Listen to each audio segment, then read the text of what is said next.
আল্লাহ রাব্বুল আলামিন বলেন, ইয়া আইয়ুহান নাসুত্তাকু রাব্বাকুম ইন্না জালজালাতাস সাআতি শাইউন আযীম। তোমরা তোমাদের রবকে ভয় করো।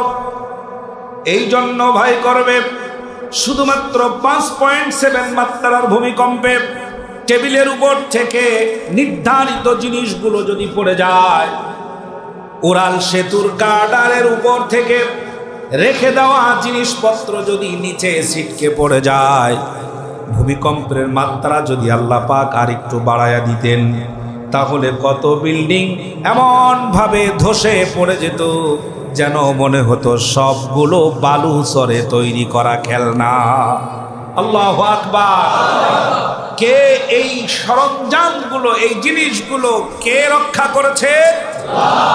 আল্লাহ। আল্লাহ রক্ষা করেছেন। আর আল্লাহ পাক যদি রক্ষা করতে না চান, মানুষের কাছে এমন কোন শক্তি অদ্যাবধি পর্যন্ত অর্জিত হয় নাই যা দিয়ে ভূমিকম্প ঠেকানো যায়। এমন শক্তি আছে? নাই। জাপানিরা একবার একটি মডেল টাউন তৈরি করেছিল। এই মডেল টাউনের যত বিল্ডিং বানিয়েছিল, সমস্ত বিল্ডিং গুলো সীসা গলিয়ে,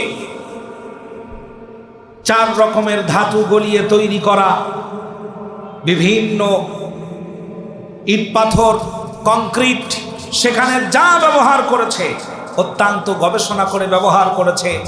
তাদের ধারণা ছিল এই পৃথিবীর যত মাত্রার ভূমিকম্পই হোক না কেন, এই বিল্ডিং গুলো স্প্রিং করবে, নড়বে, দুলবে, কিন্তু ভেঙে পড়ে যাবে না, আর আবারের মতো থাকবে।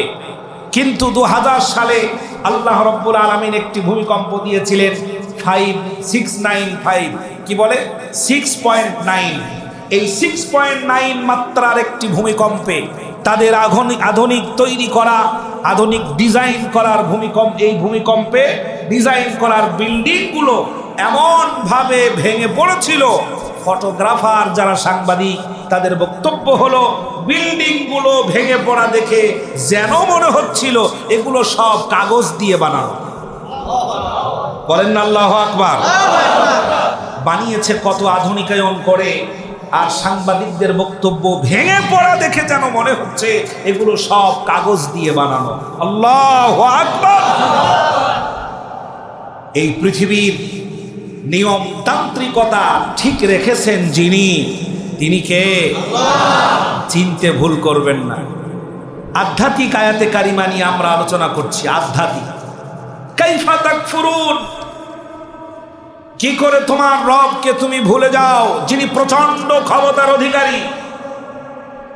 কি করে তোমার রবকে তুমি ভুলে যাও যিনি এমন শাসন করতে পারেন যা প্রতিরোধ করার ক্ষমতা পৃথিবীর কারণে? এমন কিছু তিনি করে দিতে পারেন। এই জমিন, এই আসমানের স্থিতিশীলতা কে টিকিয়ে রেখেছেন? আল্লাহ পাক টিকিয়ে রেখেছেন। মাঝে মধ্যে নাড়া দিয়ে বুঝান, আমি ঠিক রেখেছি, আমি নাড়া দেই, দেখি তোরা কিছু করতে পারিস কিনা। তাম পৃথিবীর সমস্ত আদম সন্তানেরা একত্রিত হয়ে যদি জমিনে ধাক্কা মারে, এমন একটা ভূমিকম্প তৈরি করতে পারবে? ওরা সব মিলে যদি পিঠ দিয়ে ঠেকায়, তা কি রোধ করতে পারবে? সে আল্লাহর সামনে থেকে মাথা ঘুরিয়ে নিয়ে যাও, তোমার মতো নেমখারাম আর কেউ নাই। সম্মানিত ভাইরা, আল্লাহ পাক ভূমিকম্প থেকে আমাদেরকে হেফাজত করেছেন। আল্লাহর কাছে লাখ লাখ শুকরিয়া আদায় করছি। হৃদয়ের গভীর থেকে আবার বলছি আলহামদুলিল্লাহ। সম্মানিত ভাইরা, দ্বিতীয় নাম্বার কথা হলো এই, কিছুদিন আগে হয়ে গেল একটি ফাঁসির রায়। আছেন আপনারা? কি হলো? ফাঁসির রায়। আমি বোঝাতে চাই, সত্য পথে প্রতিষ্ঠিত থাকলে আল্লাহ পাক তাদের ভালোবাসা আদম সন্তানের কলিজার মধ্যে ছড়িয়ে দেন। এমন ভাবে ছড়িয়ে দেন যেমন কৃষক তার বীজগুলো জমিনে রোপণ করে, হাতের মুষ্টির ভিতরে রাখা বীজগুলো 1 আঙ্গুল সামনের দিকে ছেড়ে দিয়ে বীজগুলো যখন রোপণ করে তখন কৃষক এই আঙ্গুল দিয়ে ইশারা করে বলতে চায়, আমি যা ছিটিয়ে দিচ্ছি এর থেকে অঙ্কুরিত হওয়া এবং গাছ বের হওয়া একজনের কাজ, তিনি কে? আল্লাহ। আল্লাহ রাব্বুল আলামিন বলেন যে মানুষের অন্তরের মধ্যে আমি বীজের মতো করে ভালোবাসা ছড়িয়ে দেই। জোরে বলেন সুবহানাল্লাহ। সম্মানিত ভাইরা, ফাঁসির রায় হয়ে গেল, ফাঁসির রায় হলো। অতীতে আমরা ফাঁসির রায় দেখেছি, আমরা দেখেছি ইসলামী আন্দোলনের কর্মীদের ফাঁসির রায় ঘোষণা হলো। আমরা দেখলাম কোরআনের পাখি আল্লামা দেলোয়ার হোসেন সাইদি রহমাতুল্লাহি আলাইহের ফাঁসির রায় হলো। ফাঁসির রায় যখন হলো তখন দেখতে পেলাম বাংলাদেশের বিভিন্ন জায়গা থেকে মানুষেরা প্রতিবাদ করতে লাগলো এবং আল্লাহর এ বান্দার জন্য প্রায় 137 জন জীবন দিল। আল্লাহু আকবার বলেন। 70 জন মানুষ জীবন একেবারে বিলীন করে দিল ভালোবাসা সহ্য করতে না পেরে। এখান থেকে ভালো করে বুঝে নেন, যাদেরকে মানুষ থেকে আলাদা করতে চেয়েছিলেন রাষ্ট্র ক্ষমতা ব্যবহার করে, রাষ্ট্র ক্ষমতা ব্যবহার করে যাদেরকে রাজাকার বানাতে চেয়েছিলেন, রাষ্ট্র ক্ষমতা ব্যবহার করে যাদেরকে অপদস্থ করেছেন, অসম্মানিত করেছেন, পৃথিবীর বুকে লাঞ্ছিত বঞ্চিত করে রেখেছেন, পরিবার থেকে বছরের পর বছর সেই মানুষের প্রতি যে ভালোবাসা দেখিয়েছে, আপনার প্রতি তার 1% ভালোবাসা নেতা কর্মীদের নাই। আছে কোনো ভালোবাসা? এর নেতারাও ভালোবাসে না নেত্রীকে, নেত্রীও ভালোবাসে না নেতাদেরকে আর দেশ। প্রত্যেকেই স্বার্থের পাগল। প্রত্যেকেই কিসের পাগল? স্বার্থের পাগল। এখান থেকে শিক্ষা গ্রহণ করা দরকার। দুনিয়ার স্বার্থে নয়, আখিরাতের স্বার্থের জন্যই আমাদের কাজ করা দরকার। জোরে বলেন ঠিক কি না? আপনারা এসেছেন, আমি কোন জুমাতে আপনাদের জিলাপি খাওয়াইছি কোনোদিন? আজান হয়ে যাওয়ার আগে মসজিদের প্রথম ফ্লোর ভর্তি হয়ে যায়, আমি আপনাদেরকে বিরিয়ানি দিয়েছি? দেই নাই।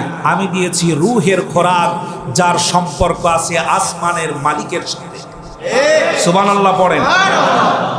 সম্মানিত ভাইরা, লক্ষ্য করুন, মতিউর রহমান নিজামী, তাকে বানানো হলো রাজাকার, ফাঁসি দেওয়া হলো।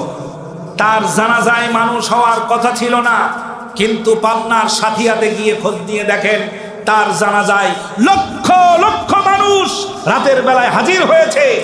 মানুষের পায়ের চাপে পড়ে কৃষকের ফসল, জমির ফসল নষ্ট হয়েছে। কৃষকেরা দাঁড়িয়ে বলেছে, আপনারা জানাজার নামাজে দাঁড়িয়ে যান, আমাদের ফসল কুরবানি করে দিলাম জানাজার নামাজের জন্য। কি পেলেন এতদিনের রাজনীতি করে? কিচ্ছু পান নাই, কিচ্ছু পান নাই। সম্মানিত ভাইরা, মীর কাসেম আলীর জানাজা, কত মানুষ উপচে পড়া ভিড়। শহীদ কামরুজ্জামানের জানাজায় মানুষের উপচে পড়া ভিড়।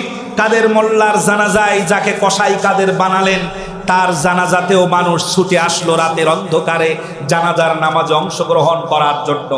ইসলামের বিরুদ্ধে যেভাবে উঠে পড়ে লেগেছিলেন, ওলামায়ে কেরামদের বিরুদ্ধে যেভাবে উঠে পড়ে লেগেছিলেন, আপনার বাবাও ঠিক তেমনি ভাবে উঠে পড়ে লেগেছিল। এই জন্য প্রথম সময়ের বিশাল জনপ্রিয়তা থেকে জানাজার নামাজের সময় লাশ ধোয়ানো এবং জানাজার নামাজে লোক খুঁজে পাওয়া যায় নাই। শেখ হাসিনা যদি পরিবর্তন না হয়, আমার মন বলে এই বেটি মরে গেলে শিয়াল কুকুরও জানাজায় পাওয়া যাবে না। এখান থেকে শিক্ষা গ্রহণ করার দরকার আছে না নাই? শিক্ষা নিয়ে থাকবেন। আপনার কর্মীরাও ভালোবাসে না আপনাকে, আপনিও ভালোবাসেন নাই দেশকে এবং নেতা কর্মীদের, ঠিক কি না? ইসলামী আন্দোলনের নেতারা তাদের কর্মীদেরকে বুকে টেনে নেয়। সুবহানাল্লাহ পড়েন। বুকে টেনে নেয়। একটা চোর যদি হঠাৎ করে পরিবর্তন হয়ে সালাম দিয়ে ইসলামী আন্দোলনের কোন নেতার সামনে যদি হাত বাড়িয়ে দেয়, হাতটা তিনি বাড়িয়ে দেন, বাড়িয়ে দেওয়ার পরে তাকে বুকে টেনে নেন। চোর বলছে, ভাই আপনার মতো মানুষ আমাকে যে বুকে টেনে নেবেন কখনো বুঝতে পারি নাই, ভাবতেও পারি নাই। ইসলামী আন্দোলনের নেতা বলছে, ভাই কেন বুঝতে পারো না, কেন ভাবতে পারো না? তোমার পরিবর্তন করার জন্য বছরের পর বছর যে দাওয়াতি কাজ করেছি, তোমার পিছনে যে সময় ব্যয় করেছি, তুমি আমার কষ্টের ফসল। তুমি যদি ভালো হও, সব চাইতে বেশি খুশি তো আমারই হওয়ার কথা। জোরে বলেন সুবহানাল্লাহ। আপনি আঘাত করেছেন ইমাম সাহেবকে, আপনি কষ্ট দিয়েছেন, ঝগড়া করেছেন, অপমান করেছেন, নির্যাতন করেছেন। এমন একজন মাওলানার সামনে দাঁড়িয়ে আপনি যদি বলেন, হুজুর আমার জীবনে বহুত ভুল ছিল, অন্যায় ছিল, অপরাধ ছিল, আমি ভালো পথে ফিরে এসেছি, আমি এই পথে আর কোনোদিন ছুটবো না, কোনোদিন যাব না, দিনের পথে থাকবো, এমন কথা যদি বলতে পারেন, ইমাম সাহেব দেখবেন পিছনের সব কষ্টের কথা ভুলে গিয়ে আপনাকে বুকে জড়ায়া নেবে। এর নাম হলো ইসলামী উলিল আমর, যাদেরকে আল্লাহ পাক বানিয়েছেন ইসলামী নেতৃত্ব দেওয়ার জন্য নেতা।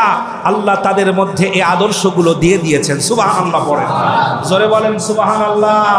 আর আপনার নেতা, আপনি যায় যদি বলেন আমাকে চিনছেন, আপনাকে ধাক্কা দিয়ে সরাইয়ে দিয়ে বলবে, বেটা তুই কেনা। ইসলামী আন্দোলনের কোন কর্মীর দিকে হাত বাড়িয়ে দেখেন, আপনার হাতখানা সে চেপে ধরে কিনা। চিনতে পারে না আপনাকে, কিন্তু ভালোবাসা দিতে ভুল করবে না। সুবহানাল্লাহ পড়েন। আল্লাহ রসুলের আদর্শ, মদিনার অলিতে গলিতে নবীজি ঘুরে বেড়ান, মক্কার অলিতে গলিতে নবীজি ঘুরে বেড়ান। ছোট্ট বাচ্চারা নবীজিকে দেখলে আর দৌড় দিয়ে চলে আসে, এতিম অসহায় মানুষ নবীজিকে দেখলে দৌড় দিয়ে চলে আসে, হাত বাড়িয়ে দেয়। আল্লাহ রসুল কাছে এগিয়ে যান, খবর নেন এবং বলেন, তোমরা যে এখানে খেলা করছো, অমুক কোথায়, তোমার সেই ছোট্ট লাল পাখিটার খবর কি? সুবহানাল্লাহ বলতে ইচ্ছে করছে না? এটা আমার নবীর আদর্শ। নবীজি বলছেন, তোমরা এখানে খেলা করছো, অমুক কোথায়, তোমার সেই ছোট্ট লাল পাখিটার খবর কি?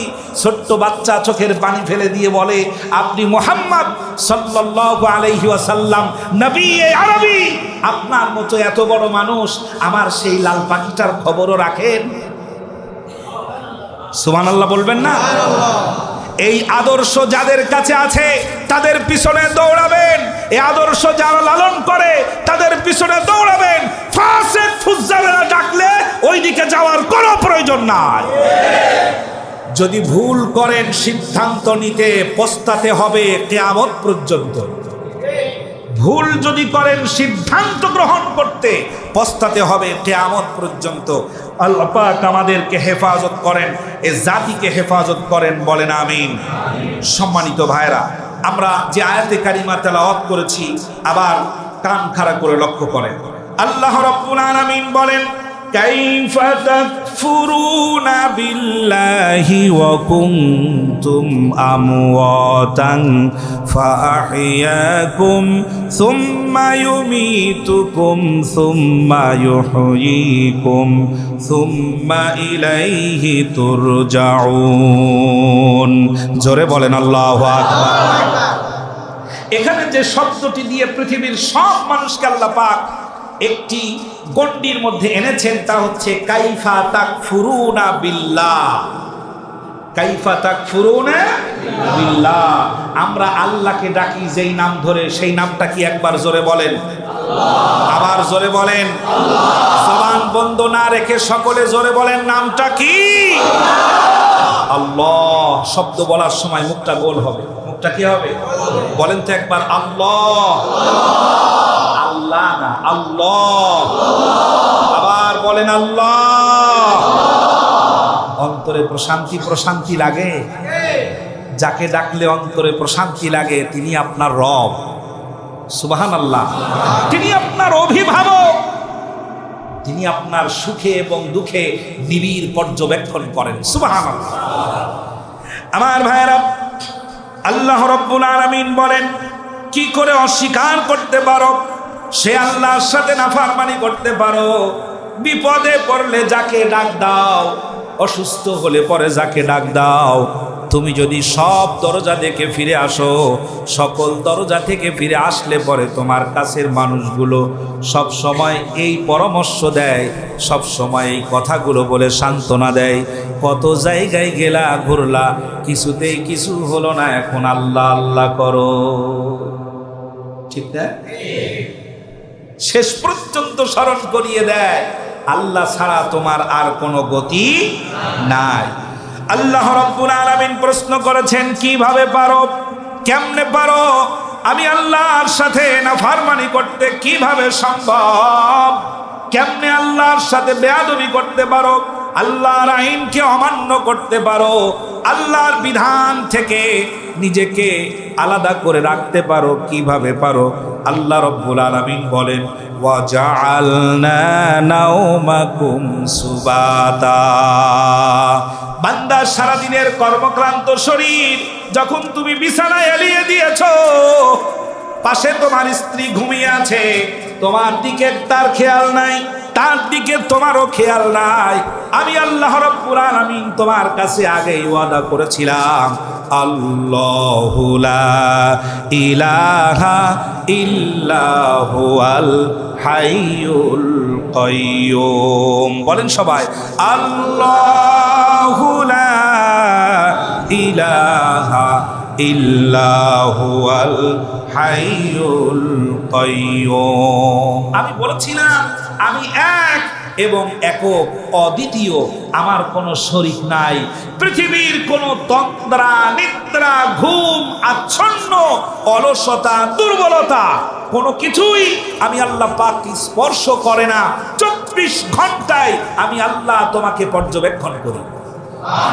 সুবহানাল্লাহ বলেন। আল্লাহ ঘুমান? আল্লাহ ঘুমান? আল্লাহ কি দেখেন না? আল্লাহ দেখেন। ইন্নাল্লাহা সামিউম বাসীর, দেখতে পান, শুনতে পান। আল্লাহু আকবার। তোমার হৃদয়ের মধ্যে কষ্ট আল্লাহ দেখতে পান। সুবহানাল্লাহ। অন্তরের ভিতরে ঝড়ের তুফান বইছে, পৃথিবীর কেউ জানে না। চোখ দিয়ে মহাসমুদ্রের পানি প্রবাহিত হচ্ছে, এই চোখের পানি ফোটার ভাষা কেউ বোঝে না। তুমি যখন তোমার রবকে শুধু বলো আল্লাহ, আমার আল্লাহ পাক বলেন তোর হৃদয়ের মধ্যে যা আছে সমস্ত কথা আমি আল্লাহর সামনে পেশ হয়ে যায়। সুবহানাল্লাহ বলেন। মনের ভিতরে কত অভিযোগ, মনের মধ্যে কত কথা, মনের মধ্যে কত ব্যথা, মনের মধ্যে কত যন্ত্রণা, কত কষ্ট, বলতে গেলে ভলিউম বই হয়ে যাবে। আল্লাহ পাক বলেন এত কিছু বলার প্রয়োজন হয় না। যখন তুমি আকাশের দিকে তাকিয়ে বলো আল্লাহ, তোমার অন্তরের মধ্যে যা আছে সমস্ত কথা আমি আল্লাহ পাকের কাছে হাজির হয়ে যায়। আমি আল্লাহ তোমার সমস্যার সমাধানের জন্য তৈরি হয়ে আছি। কে করেন এগুলো? কে করেন? কি করে পারলে? কি করে পারলে? তুমি যখন তোমার শরীরটা এলিয়ে দিয়েছো বিছানায়, আমি আল্লাহ পাক তোমাকে সুস্থ করছি। বিজ্ঞানীর বৈজ্ঞানিক ব্যাখ্যা লক্ষ্য করেন, ওয়া জাআলনা নাওমাকুম সুবাতা। ওয়া জাআলনা নাওমাকুম সুবাতা, ঘুমটাকে আমি তোমাদের জন্য শান্তির আস্বাদন বানিয়েছি। সুবহানাল্লাহ। ভাই, সব কিছু যখন ঠিক থাকে তখন সেটা শান্তির জায়গা হয়, তখন সেটা শান্তির জায়গা হয়। আর কোনো কিছু যদি অপূর্ণ থাকে তাহলে সেটা শান্তির জায়গা কখনো হয় না। এজন্য জান্নাত শান্তির না অশান্তির? বলেন বলেন। জান্নাত যে দিবেন আল্লাহ পাক, এটা শান্তির জায়গা নাকি অশান্তির?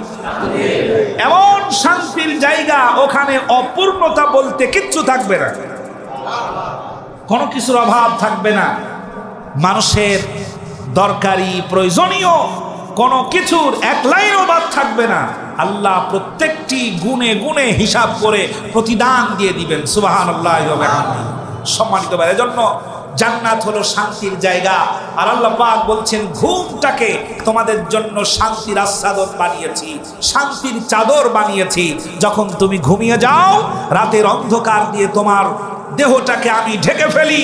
রাতের এই অন্ধকার আর ঘুম, এই দুইটার মাধ্যমে আমি আল্লাহ তোমার শরীরটাকে রিপেয়ারের কাজ করি। সুবহানাল্লাহ বলতে ইচ্ছে করলো না?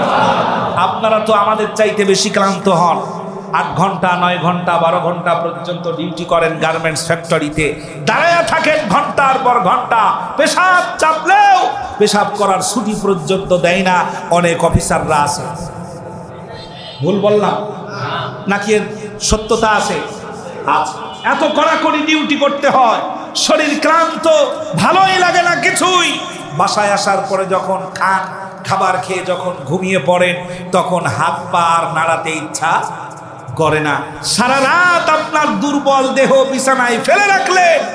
কোন সে রব, কোন সে কারিগর, কোন সে আল্লাহ, কোন সে মহান ব্যক্তি, কোন সে মহান মালিক, যিনি সারা রাত ধরে আপনার শরীরকে রিপেয়ার করে, কাজ করে পূর্ণ শরীরটাকে আবার পূর্ণ সুস্থতার উদ্যম দান করেছেন।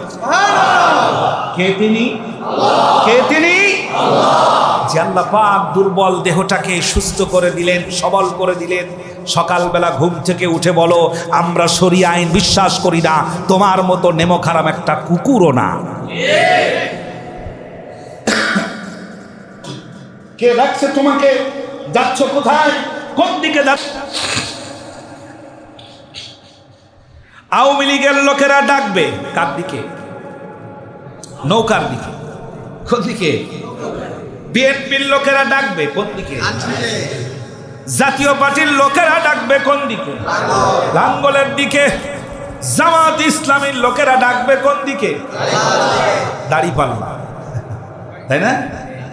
আপনি ঘৃণা করবেন, আপনি দাড়িপাল্লাকে অপছন্দ করবেন, এটা বাংলাদেশ জামাত ইসলামের দাড়িপাল্লা বলে।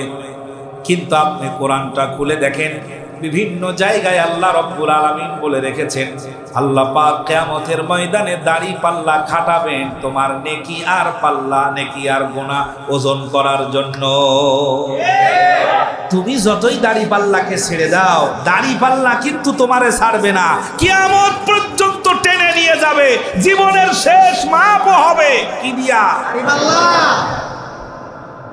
বিরোধিতা করার সময় হুঁশ থাকে না যে কিসের লাগছি, কিসের সাথে বিরোধিতা করছি। আমার ভাইয়েরা সবাই সব দিকে ডাকছে। আল্লাহ রাব্বুল আলামিন আপনাকে একটা ডাক দিলেন, ওয়াসারিউ ইলা মাগফিরাতিম মির রাব্বিকুম। আল্লাহ আপনাকে ডাক দিয়ে বললেন, হে পৃথিবীর মানুষেরা, আমি আল্লাহর ক্ষমার দিকে দৌড়াও। যেদিকে গেলে আমার ক্ষমা পাওয়া যায় সেই দিকে দৌড়াও। যেদিকে গেলে আমার রহম পাওয়া যায় সেই দিকে দৌড়াও। যেদিকে গেলে ঈমান বৃদ্ধি হয় সেই দিকে দৌড়াও। যেদিকে গেলে ইসলাম পাওয়া যায় সেই দিকে দৌড়াও। যেই দিকে গেলে পরে পরকাল হারাই না ওই দিকে দৌড়াও। ইলা মাগফিরাতিম মির রাব্বিকুম, তোমরা তোমার রবের ক্ষমার দিকে দৌড়াও। আমি আল্লাহ ক্ষমা করার জন্য অপেক্ষমান হয়ে আছি। জোরে বলেন সুবহানাল্লাহ। মানুষ তিন কারণে দৌড়ায়। কয় কারণে দৌড়ায়? তিনটা কারণে মানুষ দৌড়ায়। এই তাফসীরটা আপনারা ভালো বুঝবেন। মানুষ কয় কারণে দৌড়ায়? তিন কারণে। এক নাম্বার, সময় না থাকার কারণে মানুষ দৌড়ায়। ঠিক? আপনারা কি দৌড়ান না অফিসে যাওয়ার জন্য? অফিসে 24 দিন ডিউটি করেছেন, 25 দিনের সময় যদি আপনি টাইম মতো যেতে না পারেন, হাজিরা বোনাস, ঠিক আছে? হাজিরা বোনাস পাওয়ার জন্য আপনি সময় হাতে নাই, রিকশার জন্য 1 মিনিটও অপেক্ষা করতে পারেন না, তখন দৌড় দেন। কি করেন? দৌড় দেন। কারণ আপনার হাতে কি নাই? সময় নাই। আল্লাহ রাব্বুল আলামিন আপনাকে ডাকছেন, আল্লাহ পাক আপনাকে ডাক দিচ্ছেন, সময় নাই, দৌড়াও। কখন যেন তোমার প্রাণ বায়ুটা বেরিয়ে যায়, কখন যেন আজরাইলের সঙ্গে দেখা হয়ে যায়। যেহেতু তোমার জানা নাই, তোমার কাছে হিসাব নাই, বলতেও পারবা না কবে কখন যেন দুনিয়া থেকে বিদায় নিতে হয়, কোন সময় যেন স্ত্রীকে ছেড়ে দিতে হয়, কোন সময় যেন কলিজার টুকরা সন্তানের মাঝখান থেকে চিরবিদায় নিতে হয়। সমস্ত লোকের মায়াকে ভুলে গিয়ে আল্লাহর দিকে কখন যেন চলে যেতে হয়, আজরাইলের সঙ্গে কখন যেন দেখা হয়, কবর নামক গর্তটির মধ্যে কখন যেন হুমড়ি খেয়ে পড়ে যায়। এটার সময়, এটার দিন ক্ষণ যেমন যখন তোমার জানা নাই, ওটা কখন হবে জানো না। এই জন্য ভেবে নাও তোমার মৃত্যু সামনেই, তোমার হাতে সময় নাই। এই জন্য সব ফেলে আল্লাহর ক্ষমার দিকে দৌড়াও। সুবহানাল্লাহ। ক্ষমার দিকে দৌড়াও। তোমরা দৌড়াচ্ছ কোন দিকে? যেদিকে দৌড়াচ্ছ ওদিকে গেলে দুনিয়াও যাবে, আখেরাতও যাবে, দুনিয়াও যাবে, আখেরাতও চলে যাবে। আর আমি আল্লাহ ডাকছি তোমাদেরকে ক্ষমার দিকে, তোমরা ক্ষমার দিকে দৌড়াও। যদি এদিকে আসো দুনিয়াটাও পাবে, আখেরাতও পাবে। দুনিয়ার কল্যাণ তোমাদের জন্য থাকবে, আখেরাতের কল্যাণও তোমাদের জন্য থাকবে। সুবহানাল্লাহ পড়েন। আমার ভাইয়েরা, আল্লাহ রাব্বুল আলামিন বলছেন এই জন্য, কাইফা তাকফুরুনা বিল্লাহি ওয়া কুনতুম আমওয়াতান ফাআহইয়াকুম সুম্মা ইউমীতুকুম সুম্মা ইউহয়ীকুম সুম্মা ইলাইহি তুরজাউন।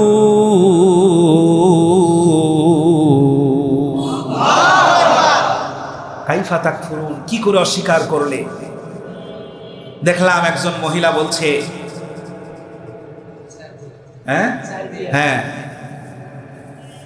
যে সমাজের লোকেরা 4টা বিবাহ করে, আমি কঠিন কথা বলছি, ভালো করে লক্ষ্য করেন।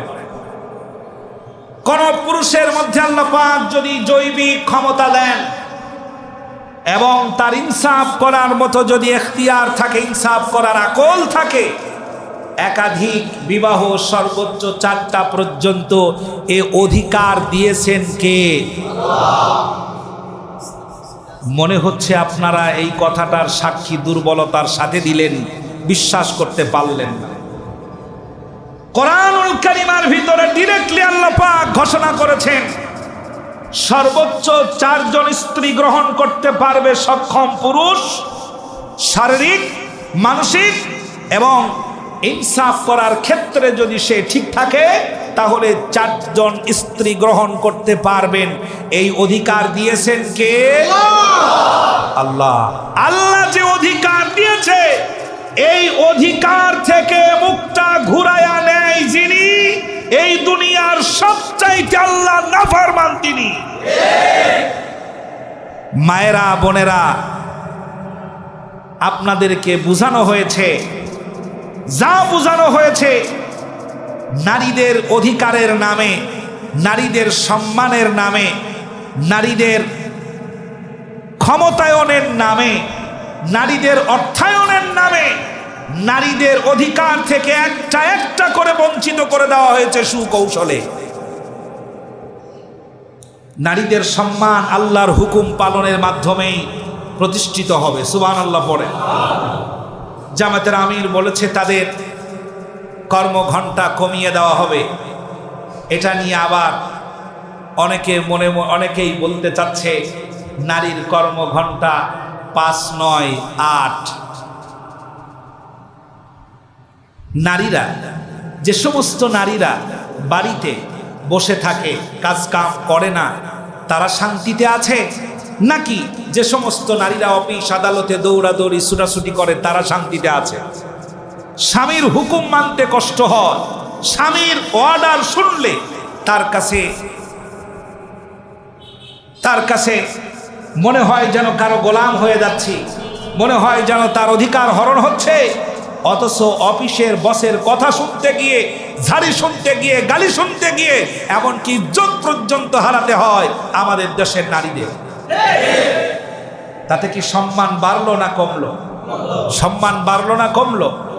এতটুকুন কমন সেন্স আল্লাহর আদেশের প্রতি যাদের থাকে না, ওরা মুসলমানের ঘরে জন্মগ্রহণ করলেও রক্তের ভিতরে বেঈমানের রক্ত প্রবাহিত হচ্ছে।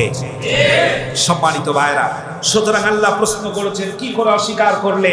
যে আল্লাহর আইন মানতে যুক্তি তর্ক দিচ্ছ, সেই আল্লাহই তোমাকে বানিয়েছে শূন্য থেকে। কি থেকে? শূন্য থেকে। ইয়া আইয়ুহাল ইনসান মা গররাকা বিরব্বিকাল কারীম। আমার ভাইরা, আল্লাহ রাব্বুল আলামিনের নিয়ামতের কথা আল্লাহ রাব্বুল আলামিন স্মরণ করাইছেন একটা একটা করে। আল্লাহ রাব্বুল আলামিন বলেন, আল্লাহুল্লাযী আরসালার রিয়াহা ফাতুসিরু সাহাবান ফাসুকনাহু ইলা বালাদিন মাইয়িতিন ফাআহইয়ানা বিহিল আরদা বা'দা মাউতিহা ওয়া কাযালিকান নুশুর।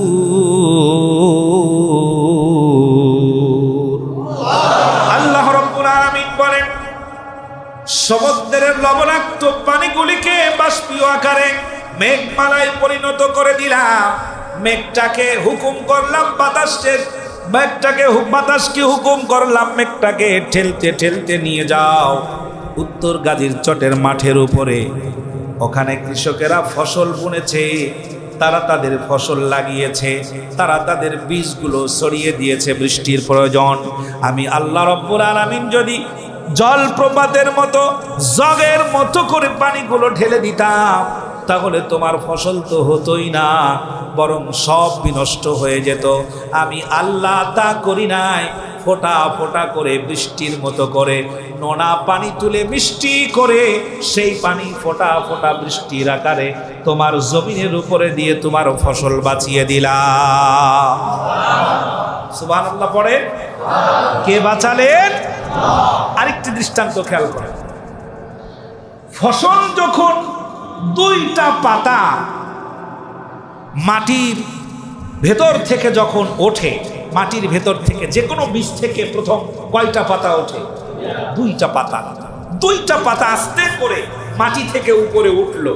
আপনি নিবিড় পর্যবেক্ষণ যদি করেন তাহলে দেখতে পাবেন যেখানে লাউয়ের বীজগুলো দেওয়া হয় ওখানে সাধারণত আমাদের যাওয়া পড়ে বেশি, মহিলারা খোঁজ খবর রাখে বেশি, ফুটলো কিনা উঠলো কিনা। ওখানে গিয়ে দেখে মাত্র দুইটা পাতা বেরিয়েছে, কিন্তু মাটিটা ফাটা। মাটিটা ফাটা।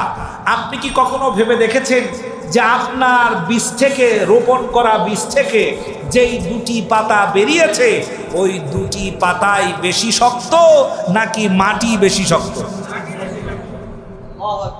খেয়াল করেছেন কি কোনটা শক্ত বেশি? মাটি বেশি শক্ত। আপনি লাউয়ের আগাও খান, ডগাও খান, লাউ দিয়ে কি বানান? জুগজুগি বানান। আরে কপাল পোড়ার জাত! লাউয়ের বীজের ছোট্ট নরম তুলতুলে পাতা শক্ত মাটি ফাটায়া বের করে দিলেন যিনি, তিনি কে? কাইফা তাকফুরুন! কি করে আল্লাহর আইনের সাথে আজ নাফরমানি করছো?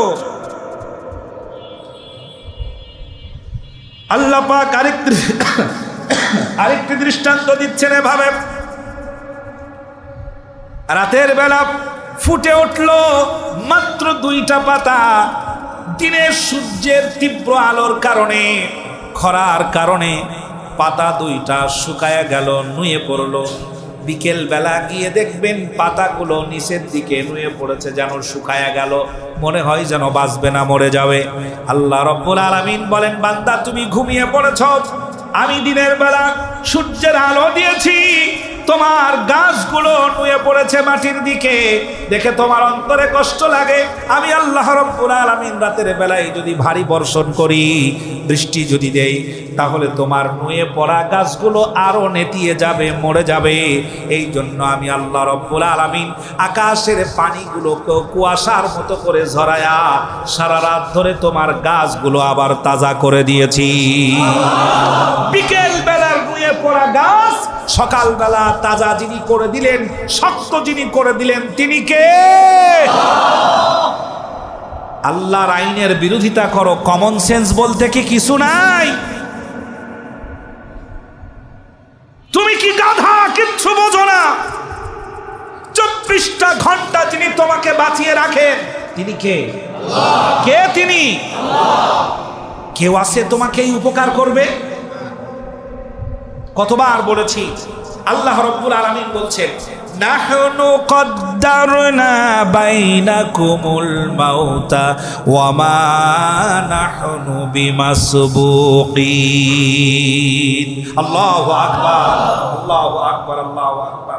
খেয়াল করেন, আল্লাহ পাক বলছেন, যখন তুমি ঘুমিয়ে যাও তখন তোমার রুহু জমা হয়, রব্বে কারীমের হাতে চলে যায়।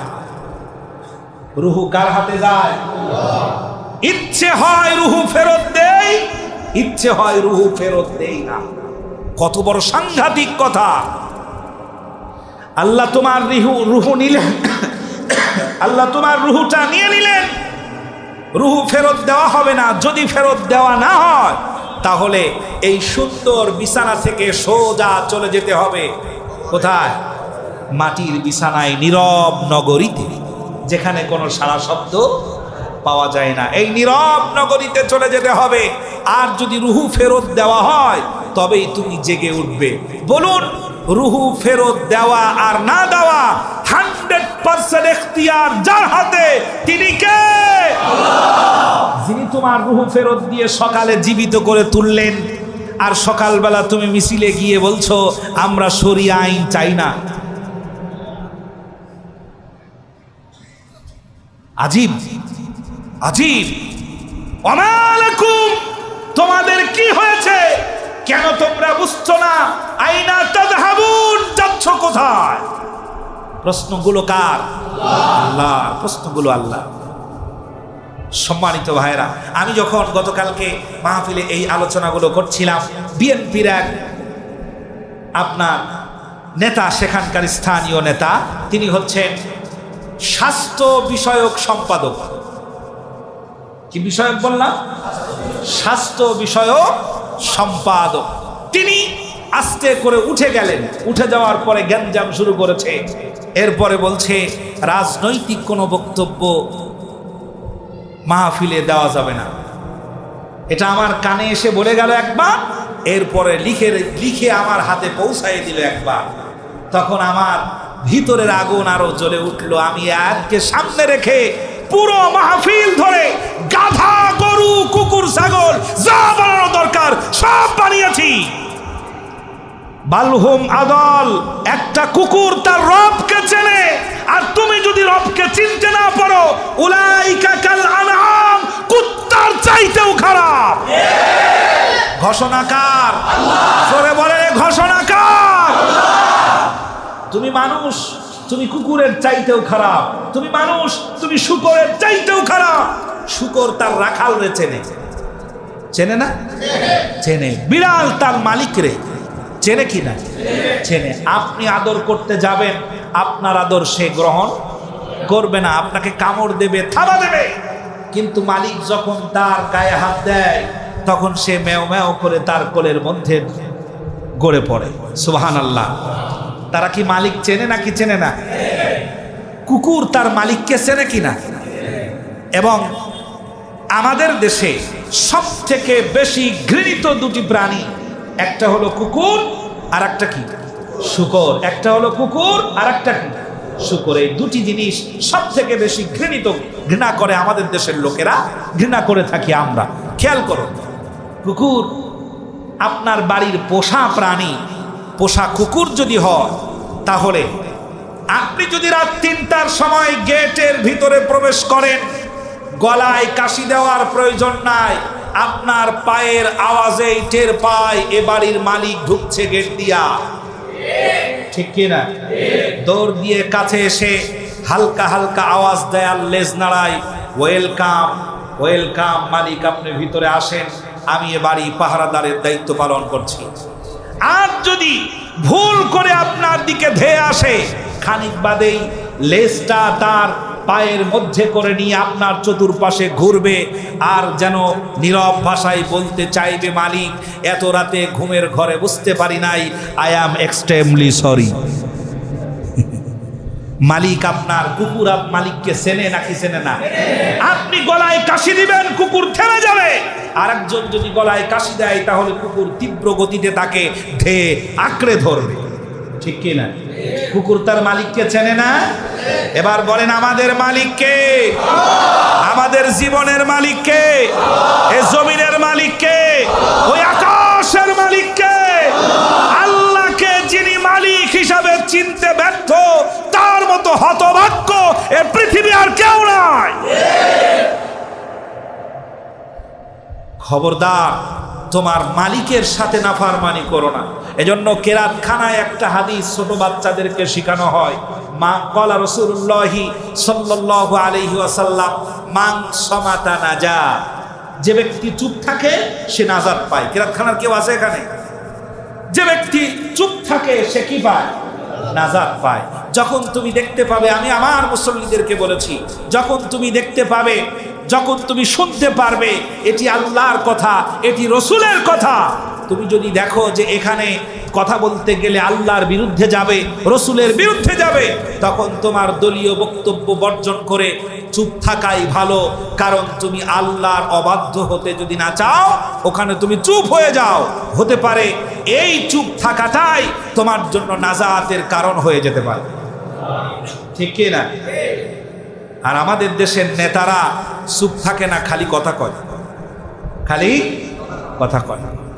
যা কথা কোন দিক দিয়ে যাচ্ছে এদিকে খেয়াল করে না।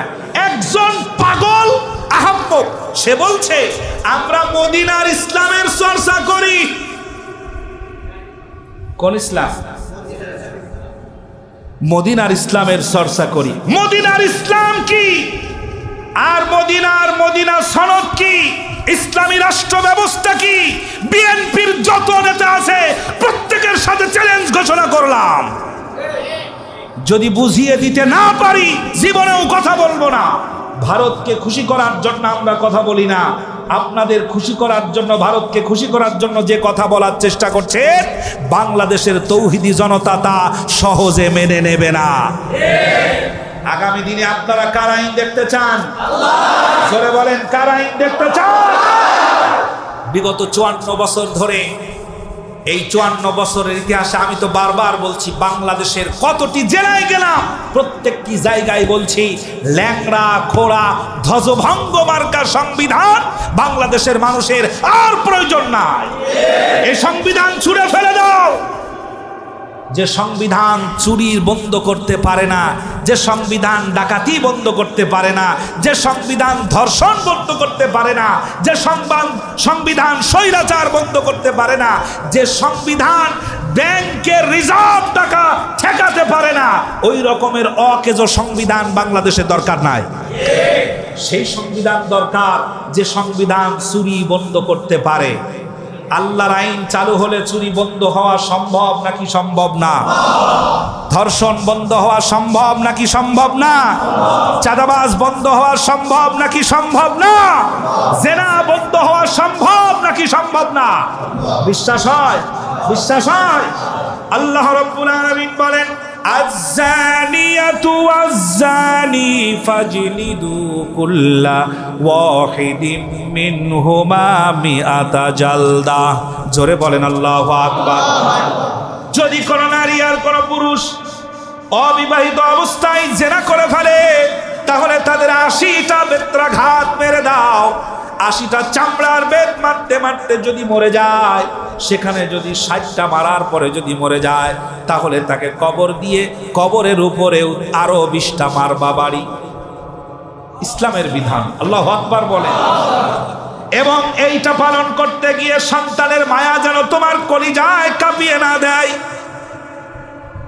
আর যদি বিবাহিত পুরুষ, বিবাহিত নারী তারা যদি জেনা করে বসে আর তা যদি জনসমক্ষে ধরা পড়ে, তাহলে পরে আল্লাহ রাব্বুল আলামিন বিধান করেছেন তাদেরকে বুক পর্যন্ত গেড়ে দাও, পাথর মারবা ততক্ষণ, মরে যাবে না ততক্ষণ পাথর মারবে যতক্ষণ বেচারি মরে না যায়। বিবাহ করতে পারিস নাই, জেনা করলি কেন? আর আমাদের দেশে সেই বিবাহটাকেই খারাপ ভাষায় দেখা হয়। আর জেনা ব্যভিচারকে, যেই মহিলা বলেছে 4টা বিবাহর অধিকার কি আমরা দিয়েছি, ওই সমাজ চাই না যে সমাজে পুরুষেরা 4 বিবাহ করতে চায়। গার্লফ্রেন্ড কয়টা হিসাব করে দেখেন গা, নাকি বয়ফ্রেন্ড? মহিলাদের কি হয়? বয়ফ্রেন্ড। এরপর আমাদের দেশে একজন ছিল তুরিন আফরোজ। কি নাম ছিল? তুরিন আফরোজ। তুরিন আফরোজের মায়ের কথা, আমার মেয়ের বয়ফ্রেন্ড যে কতগুলি তা আমি নিজেও জানি না, কোনটা কোন রাত্রে আসে, এসব খারাপ কাজে বাধা দিয়েছি বলে আমাকে বাড়ি থেকে বের পর্যন্ত করে দিয়েছে। যারা নিজেদের দেহকে ব্যবসার পণ্য বানিয়ে দুনিয়ার স্বার্থ হাসিল করতে চায়, তারাই ইসলামী শরিয়া আইনের বিরোধিতা করে, বিভিন্ন শরিয়া আইনের বিপক্ষে অবস্থান নেয়। সম্মানিত ভাইরা, সুতরাং আল্লাহর আইনই দরকার। যে আইন, যদি এই আইন চালু হয়, ধর্ষণ বন্ধ হবে কিনা? হবে কিনা? খুনি। আমাদের দেশের চোর ধরা পড়লো, চোর ধরা পড়লো। চোর ধরা পড়ার পর আপনারা তাকে উত্তম মাধ্যম দিলেন, পিটাইলেন। পিটানোর পর থানা থেকে ফোন করে পুলিশকে এনে পুলিশের হাতে তুলে দিলেন। পুলিশ 302 কি বলে 154 একটা কেস লিখে এর চালান করে দিল। নাকি চোরের যেই কি বলে আইনের যে ধারা আছে চোরের, এই ধারাতে লিখে দিয়ে সে চালান করে দিল। জজ কেসের ধারা দেখে বুঝতে পারলো বেটা সিসকে চোর। কি চোর? সিসকে চোর। এই সিসকে চোরকে পাঠানো হলো জেলখানায়। জেলখানায় যাওয়ার পরে দেখে একজন মোটা লোক বসে আছে। ও তো সিসকে চোরকে দেখেই বুঝতে পারছে বেটা চোর, কারণ যে ব্যক্তি বিড়ি খায় অন্য ব্যক্তির ঠোঁট দেখলে বুঝতে পারে। ও কিন্তু জিজ্ঞেস করে না বিড়ি খান কিনা, ওর বিড়ি ধরানোর দরকার হলে যায় 100% গিয়ে বলে ম্যাচটা দেন। ঠিক না? ঠোঁট দেখে বোঝা যায় নাকি যায় না? যারা বিড়ি খান, অন্য লোক যদি বিড়ি খায় তাদের ঠোঁট দেখে টের পান না যে ও বিড়ি খায়? বিড়ি খায়, ও গিয়ে জিজ্ঞেস করে না যে বিড়ি খান কিনা, ম্যাচ আছে কিনা। হট করে গিয়ে বলে ভাই ম্যাচটা দেন, তোমারটা ধরাইছে এবার আমারটাও ধরায়। চোর যখন সিসকে চোর যখন জেলখানায় ঢুকছে তখন বড় আর একটা চোর ও টের পাইছে যে বেটা তো সিসকে চোর। তখন করছে তোর মতো চোর বেঁচে থাকার চাইতে মরে যাওয়াই ভালো। সামান্য কিছু চুরি করতে গিয়ে ধরা পড়লি কেমনে, এরপরে আর জীবনেও চুরি করবি না। ওকে ট্রেনিং প্রাপ্ত করে কিছুদিন বাদে বের করে বিগত দিনের সিসকে চোর আজকের ডাকাতে রূপান্তরিত হয়। বিগত দিনের চোর ডাকাত আজকের খুনিতে রূপান্তরিত হয়। একদিন এরকম করতে করতে সে দেশের বড় নেতা হয়ে যায়, তখন জনগণকে গুলি করে হত্যা করতেও দ্বিধা করে না। এই অবস্থার পরিবর্তন যদি চান তাহলে অনেক দেখেছি, আগামীতে দেখতে চাই কার আইন বাস্তবায়ন হোক আর না হোক। কথা বুঝেছেন? বাস্তবায়ন হোক আর না হোক। দেশের মানুষ যদি আল্লাহর আইন না চায় তাহলে আমার চিল্লানো, আপনাদের থেকে আপনাদের সম্মতি নেওয়া, এগুলো সব বৃথা যাবে এমনটি মনে করার কোনো কারণ নাই। আমরা পক্ষে থাকবো কার? আইনের, আল্লাহর আইনের পক্ষে থাকবো। বাস্তবায়ন হলে আলহামদুলিল্লাহ, নাও যদি হয় তবু আল্লাহর কাছে বলতে পারবো হে রব আপনার আইন বাস্তবায়নের পক্ষেই আমরা সংগ্রাম করেছিলাম। আল্লাহ যেন এই বুঝটা আমাদের অন্তর দান করেন। বলেন আমিন, জোরে বলেন আমিন।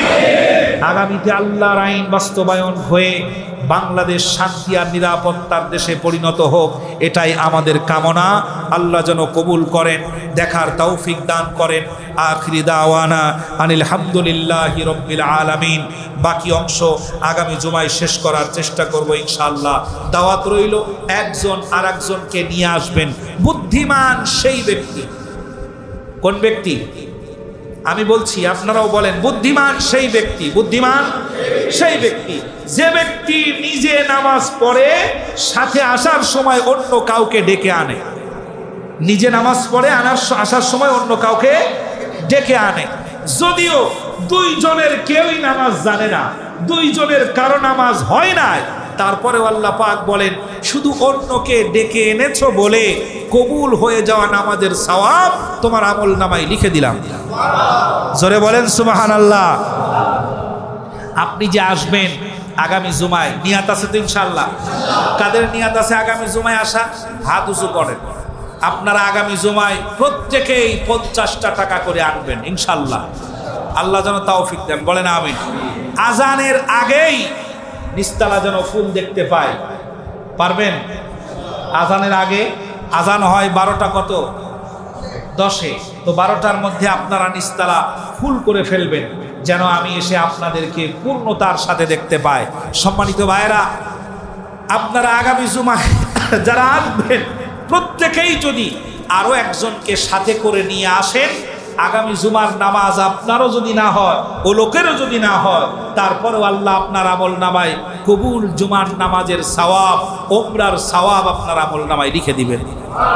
জোরে বলেন সুবহানাল্লাহ। এই জন্য দাওয়াতি কাজ বেশি বেশি করা দরকার। দাওয়াতি কাজ করবেন ইনশাআল্লাহ।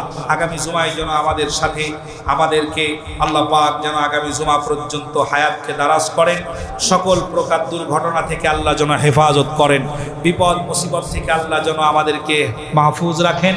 আগামী জুমায় যথাযথভাবে জুমার নামাজে উপস্থিত হয়ে, জামে মসজিদে উপস্থিত হয়ে জুমার নামাজ আদায় করার তৌফিক যেন দান করেন, বলেন আমিন।